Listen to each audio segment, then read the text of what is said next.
ارګ وای حکمتیار باید بخښنه وغواړي، خو ګلبدین حکمتیار څه ویلي؟ ویډیو تر پایه راسره وګورئ او قضاوت وکړئ. ګرانو لیدونکو السلام علیکم. د افغان حکومت ویان صدیق صدیقي ویلي د حزب اسلامي مشر او د راتلونکو ولسمشریزو ټاکنو نوماند ګلبدین حکمتیار باید د افغان ځواکونو په اړه په خپلو وروستیو څرګندونو بخښنه وغواړي. حکمتیار نن شنبه په کابل کې په خپله یوې ټاکنیزه غونډه کې ویلي و چې افغان ځوانان د لوږې له کبله د ملي اردو لیکو ته ورځي. مطلب د جګړې لپاره کوم انګېزه نشته او یوازې د پیسو لپاره خلک ملي اردو ته ځي. خو د ولسمشر ویان د حکمتیار دا څرګندونې افغان ځواکونو ته سپکاوی وباله او زیاته یې کړه چې د همدې ځواکونو له برکته ګلبدین حکمتیار نن په ټاکنو کې نوماند دی. ګلبدین حکمتیار دا هم وویل چې حاکم ټیم په ټاکنو کې د درغلۍ په هڅه کې ده او غواړي په ټاکنو کې درغلي وکړي. خو صدیق صدیقي وایي چې محمد اشرف غني چې اوس د هیواد ولسمشر دی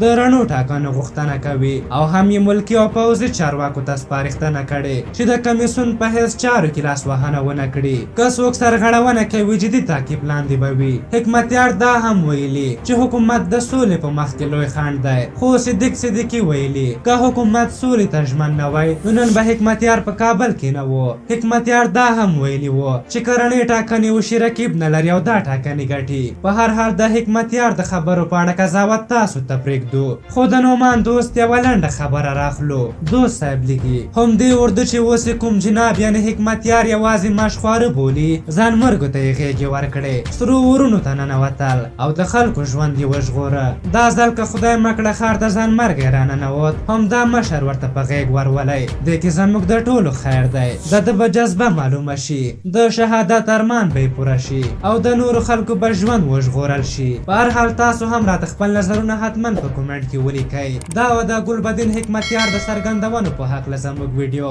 که زموږ ویډیو مو خوښه شوې وي ضروري لایک کړئ، ترڅنګ له خپلو ملګرو سره هم شریکه کړئ. تر بلې ویډیو مو په لیو بخښونکي خدای سپارم. د الله په امان.